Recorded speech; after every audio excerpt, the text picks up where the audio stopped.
مدد کی ضرورت ہوتی تھی تو وہ اگلے بندے سے کام نکلوا ہی لیتی تھی۔ اچھا ٹھیک ہے، پہلے چائے پلاؤ، اچھی والی، ارمان نے حامی بھرتے ہوئے کہا۔ بس ابھی لائی۔ وہ فوراً اٹھتی ہوئی کچن کی طرف گئی۔ تھوڑی ہی دیر میں چائے کے کپ کے ساتھ پکوڑے اور بسکٹ ٹرے میں رکھ کر وہ واپس آ گئی۔ ارمان اپنا کام ایک طرف کرتا اب چائے کے ساتھ لطف اندوز ہو رہا تھا۔ مریم کے ہاتھ کی چائے بہت کم ہی اسے ملتی ہے، لیکن مریم چائے بہت اچھی بناتی تھی۔ چائے پینے کے دوران اس نے اس کے میتھ کے سوال کا پوچھا تو وہ سب بتانے لگی۔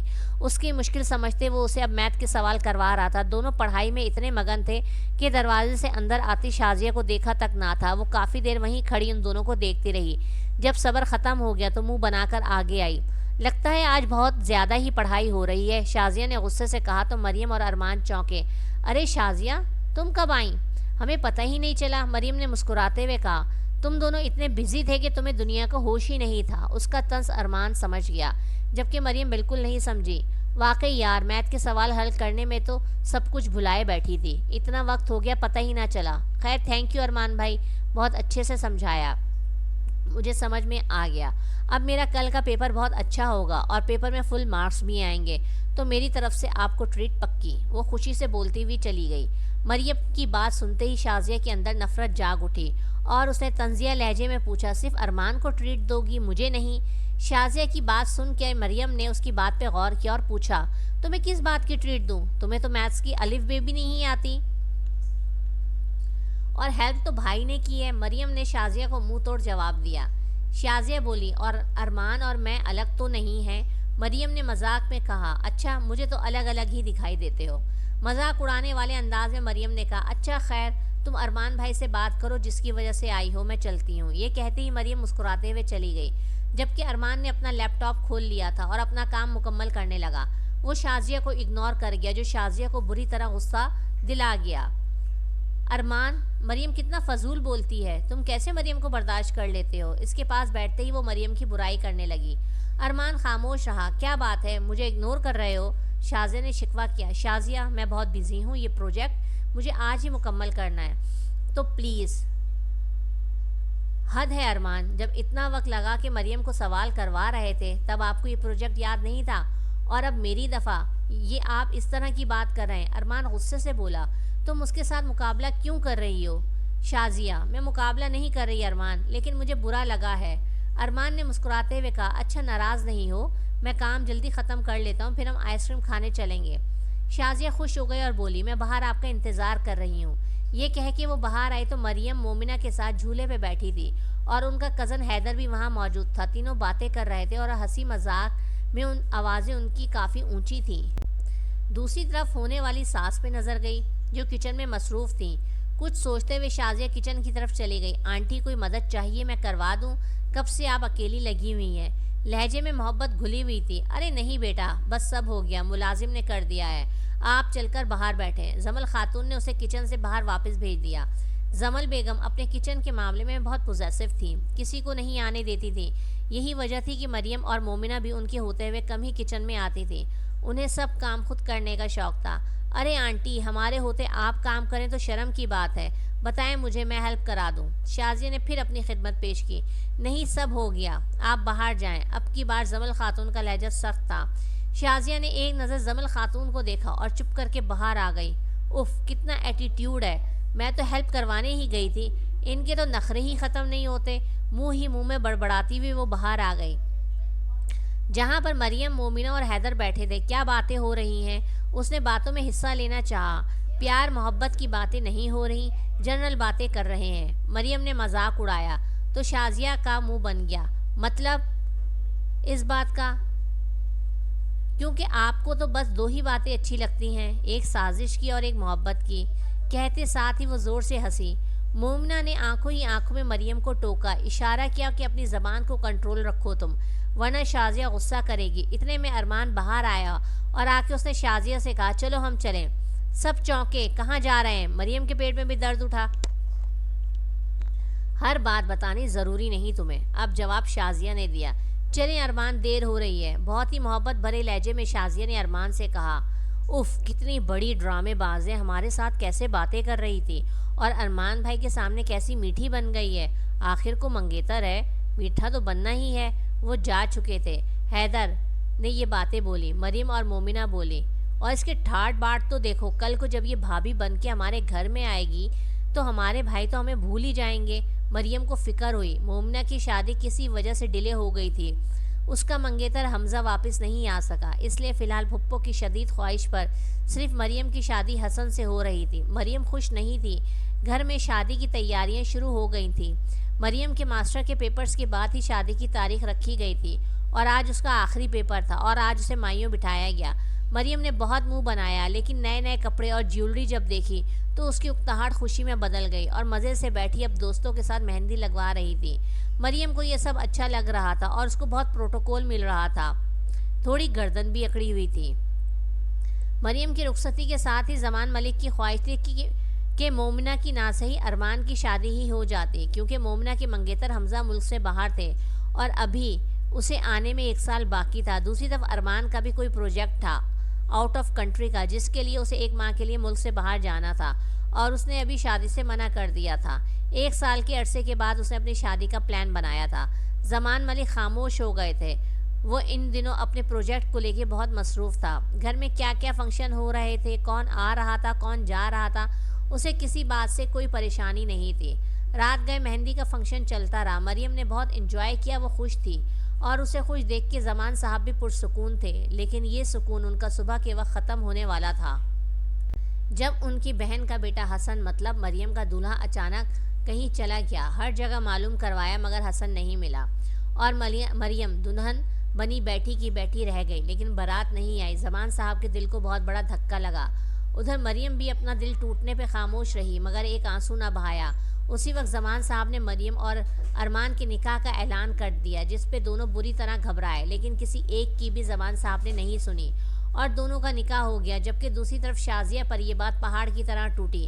حسن کے کیے کی سزا شازیہ کو ملی، وہ دیوانوں کی طرح روئی، چلائی۔ بہت مشکل سے ناہید بیگم نے شازیہ کو سنبھالا۔ حسن ایسا غائب ہوا جیسے کبھی دنیا میں تھا ہی نہیں۔ تھک ہار کر حسن کے والد گھر میں داخل ہوئے تو بہت افسردہ دکھائی دیے۔ کیا ہوا زبیر صاحب، کچھ پتہ چلا؟ کہاں ہے حسن؟ ناہید سب کچھ برباد کر دیا تمہارے بیٹے نے، اپنے ساتھ ساتھ اپنی بہن کا گھر بھی بسنے سے پہلے اجاڑ دیا۔ یہ سن کر شازیہ ایک بار پھر رو رہی تھی۔ اس سے برداشت ہی نہیں ہو رہا تھا کہ ارمان اس کے علاوہ کسی اور کا ہو گیا۔ بابا بابا مجھے ارمان چاہیے، وہ روتے ہوئے بولی۔ ناہید بیگم سنبھالو اپنی بیٹی کو، اب یہ ہمیں ذلیل کروائے گی، بڑھاپے میں مجھے کسی کے سامنے منہ دکھانے کے قابل نہیں چھوڑے گی۔ وہ غصے سے بول کے باہر چلے گئے۔ شازیہ پھر رونے لگی۔ بس کرو میری بیٹی، میں کروں گی بات بھائی صاحب سے، ارمان کو تجھے دلواؤں گی، چاہے مجھے کسی بھی حد تک جانا پڑے۔ انہوں نے اپنی لاڈلی بیٹی کو تڑپتے دیکھا تو خود شازیہ کو تسلی دی۔ امی وہ میرا تھا، صرف میرا، اور وہ چڑیل مریم، اس نے ارمان کو مجھ سے چھین لیا، میں خالی ہاتھ رہ گئی، مجھے ارمان لا کے دو اماں، مجھے ارمان چاہیے، وہ روتے ہوئے ضد کر رہی تھی۔ ناہید بیگم نے اس کا ماتھا چوما اور اسے اپنے ساتھ لگا لیا، اور دل ہی دل میں آگے کی پلاننگ کرنے لگی۔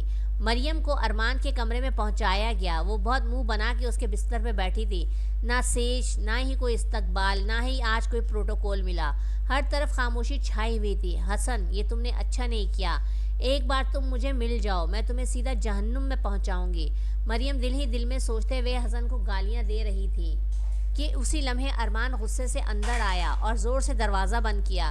مریم اپنی جگہ سہم گئی، دیکھنے میں تو بہت ہینڈسم ہے یہ بندہ، بس یہ ناک پہ ہر وقت غصہ جو چڑھا کے رکھتا ہے، مجھے اس سے چڑ ہے، وہ ہمیشہ دل ہی دل میں سوچ کے خود سے باتیں کیا کرتی تھی۔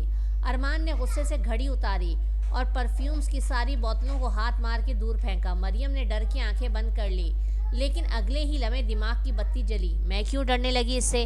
ایک تو ان سے نکاح کر کے ان کو شازیہ جیسی آفت کی پرکالہ سے بچایا، بجائے میرا احسان ماننے کے یہ بھرم دکھا رہے ہیں ان کی تو۔ وہ غصے سے اپنا لہنگا اٹھاتی اٹھی اور ارمان کے پاس ڈریسنگ تک چلتی ہوئی آئی۔ وہ جو ڈریسنگ پہ دونوں ہاتھ جمائے گہرے گہرے سانس لیتا اپنا غصہ کنٹرول کر رہا تھا۔ مریم کی نظر ڈریسنگ پہ گئی، جہاں اب صرف ایک پرفیوم کی بوتل بچی تھی، باقی سب زمین پر گری ہوئی ٹوٹی ہوئی تھی، ہر طرف خوشبو پھیلی ہوئی تھی۔ اس بیچاری بوتل نے کیا بگاڑا تھا، اسے بھی اٹھا کر زمین پر پھینک دیتے۔ چلو یہ نیک کام میں ہی کر دیتی ہوں، مریم نے سوچتے ہوئے پرفیوم کی بوتل اٹھا کے زور سے زمین پہ ماری، جو کئی ٹکڑوں میں تبدیل ہو گئی اور مریم کے پاؤں کو بھی زخمی کر گئی۔ مریم درد سے چلا اٹھی۔ ارمان نے غصے سے مریم کو دیکھا اور بولا، یہ کیا حرکت تھی؟ اسے پاؤں پکڑے کارپیٹ پہ بیٹھے دیکھ کر وہ غصے سے بولا، یا اللہ میرا پاؤں، اتنا بڑا کانچ، اتنا خون۔ مریم کی ڈرامے بازیاں شروع ہو چکی تھیں اور ارمان اس کی دہائی دینے پہ ضد چھوتا گھٹنوں کے بل اس کے پاس بیٹھ گیا۔ چپ ہو جاؤ، دکھاؤ ادھر اب پاؤں اپنا۔ ارمان نے اس کا پاؤں پکڑنا چاہا تو اس نے جھٹ سے پیچھے کیا۔ مریم چپ رہو، کیوں تماشا بنا رہی ہو اپنا اور میرا؟ ابھی سب آ جائیں گے۔ ارمان کے ماتھے پہ بل پڑے ہوئے تھے۔ تو اچھا ہے نا، سب کو پتہ چلے آپ نے کمرے کا کیا حال کیا ہے اور نئی دلہن کا پاؤں بھی زخمی کر دیا۔ وہ روتے ہوئے بولی، میں نے تمہارا پاؤں زخمی کیا ہے یا تم نے خود؟ ارمان غصے سے بولا، آپ کی وجہ سے ہوا ہے تو اچھی بات ہے۔ اب وہ غصے سے کہتا باتھ روم کی طرف چلا گیا، جبکہ مریم کی آنکھوں میں آنسو بھرنے لگے۔ اگلے دن ولیمہ تھا۔ ولیمے کے لیے سب مہمان پہنچ چکے تھے۔ مریم بھی پنک میکسی میں تیار ہوئی پری لگ رہی تھی۔ مریم پر بہت ہی روپ آیا تھا۔ اس کی خوبصورتی آج صحیح معنوں میں کھل کر سامنے آئی تھی۔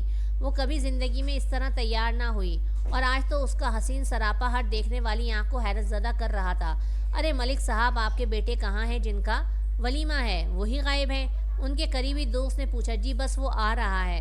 ملک صاحب خود پریشان تھے کیا جواب دیں، تبھی ہال کے اندر سے ارمان آتا دکھائی دیا۔ بے اختیار سب کی نظریں ارمان پہ اٹھیں، جبکہ ہنستی مسکراتی مریم کی نظر اس کے پہلو میں کھڑی شازیہ پہ چلی گئی۔ مریم کا دل لرزا، اسے کچھ غلط ہونے کا احساس جاگا۔ کہاں رہ گئے تھے؟ اور یہ کپڑے تم تیار ہو کے نہیں آ سکتے تھے؟ ایسے ہی منہ اٹھا کے چلے آئے؟ ملک صاحب نے ساتھ کھڑی شازیہ کو ایک نظر تک نہیں دیکھا تو بس ارمان کو۔ ملک صاحب کو ارمان سے مطلب تھا، ان کا شازیہ پہ دھیان تک نہ گیا۔ ملک صاحب ارمان کا ہاتھ تھامے اسے اسٹیج کی طرف لے آئے، جبکہ شازیہ وہیں کھڑی کی کھڑی رہ گئی۔ اس کا بس نہیں چل رہا تھا کہ اپنے ماموں کو کچا چبا جائے جو اس کے ارمان کو اس سے دور لے کے جا رہے ہیں۔ اسٹیج پہ لے جا کے ملک صاحب نے ارمان کو مریم کے ساتھ کھڑا کیا تو انہیں سکون آیا، جبکہ اس کے سنجیدہ چہرے پہ سب کی نظریں تھیں اور صاف نظر آ رہا تھا کہ ارمان کے ساتھ زبردستی کی گئی ہے۔ مریم کی نظریں مسلسل شازیہ پر تھیں۔ وہ یہاں کیوں ہے؟ ارمان کے ساتھ کیوں آئی؟ کیا چکر تھا؟ اسے تجسس ہو رہا تھا، لیکن اس کا چپ رہنا ہی کافی تھا، کیونکہ وہ دلہن تھی اور دلہن بولتی نہیں ہے۔ یہ شازیہ کیوں آئی ہے تمہارے ساتھ؟ سب کھانے میں مصروف تھے کہ ملک صاحب نے ارمان کو اکیلے میں لے جا کے پوچھا۔ ارمان نے مڑ کے ایک نظر شازیہ کو دیکھا جو ہال میں ایک کونے پہ بیٹھی ہوئی تھی اور کوئی اسے منہ نہیں لگا رہا تھا، اور دوسری ہی نظر اس کی مریم پہ چلی گئی جو اسٹیج پہ کھڑی آسمان سے اترتی کوئی حور محسوس ہو رہی تھی۔ کچھ پوچھا ہے تم سے؟ ملک صاحب اسے سوچوں میں گم دیکھ کے بولے۔ شادی کر لی ہے شازیہ سے میں نے۔ ارمان نے نظر جھکائے جواب دیا، جیسے اپنے گناہ کا اعتراف کر رہا ہو۔ ملک صاحب تو اس کی بات سن کے حیرت زدہ ہی رہ گئے۔ کیا بکواس کر رہے ہو؟ ان کی آواز اونچی ہوئی، پھر دبی دبی آواز میں چلائے، تم ایسا کیسے کر سکتے ہو ارمان؟ ویسے ہی جیسے کل آپ نے اپنی عزت کو بچانے کے لیے میرا نکاح اپنی بھتیجی سے کر دیا، اور آج آپ کی بہن کی جان بچانے کی خاطر خود کا نکاح آپ کی بھانجی سے کر کے آیا ہوں۔ ارمان غصے سے بولا۔ ان کی باتوں پہ ملک صاحب نے اپنے ہونٹ بھینچ لیے۔ انہیں ناہید سے اس عمل کی توقع نہیں تھی، لیکن ابھی کچھ بھی بولنا بیکار تھا۔ جسے نہیں بھی پتا اسے پتا چل جاتا اور ملک صاحب کی بدنامی ہو جاتی۔ ملک صاحب نے ارمان سے کہا، یہاں پر ایسی کوئی بات نہیں ہونی چاہیے، تم اسٹیج پر جاؤ، اور وہاں سے ملک صاحب اپنے دوست کے پاس گئے۔ ارمان نے گہری سانس خارج کی۔ اسے اکیلا پاتی شازیہ فوراً اس کے پاس آئی۔ ارمان، آپ نے ان سب کو کیوں نہیں بتایا کہ میں آپ کی بیوی؟ چپ شازیہ، خاموش رہو پلیز، مزید کوئی تماشا نہیں چاہیے مجھے۔ ارمان اب سچ میں پاگل ہو گیا تھا۔ اسے اپنا آپ ایک الو کی طرح لگ رہا تھا جس کی اپنی کوئی مرضی نہیں تھی، بس دوسروں کی مرضی پہ اپنی زندگی جی رہا تھا۔ اتنا کہتا وہ لمبے لمبے قدم لیتا اسٹیج کی طرف چلا گیا، جہاں مریم کے چہرے پہ کچھ لمحے پہلے خوشی کے رنگ تھے، وہاں اب ایک ملال چھایا ہوا تھا۔ جتنا مرضی دور ہو جاؤ ارمان، تمہیں میں اپنا بنا کے ہی دم لوں گی۔ اگر تم سے نکاح کر سکتی ہوں تو تمہیں مجبور کروں گی کہ مریم کو اپنی زندگی سے باہر نکال دو۔ شازیہ دل ہی دل میں پلان بناتی اپنی جگہ پہ چلی گئی۔ ولیمے کا فنکشن اچھے سے ہوا، سب گھر کی طرف آئے۔ شازیہ کو کسی نے پوچھا بھی نہیں کہ وہ کیسے گھر جائے گی، اور شازیہ کو ارمان سے بھی اس طرح کی لاپرواہی کی امید نہیں تھی۔ وہ شادی ہال کے دروازے پہ تھی کہ ایک گاڑی آئی۔ میڈم، ارمان سر نے بھیجا ہے آپ کو گھر لے جانے کے لیے، یہ ان کا فون۔ ایک شخص گاڑی سے اترتا اس کے پاس آیا، شازیہ کو فون دے گیا۔ فون لیتے ہی دوسری طرف سے ارمان کی آواز آئی جو اسے ڈرائیور کے ساتھ گھر آنے کا بول رہا تھا۔ شازیہ اللہ حافظ کہتی گاڑی میں بیٹھ گئی۔ اسے خوشی کا احساس ہوا کہ ارمان اسے بھولا نہیں۔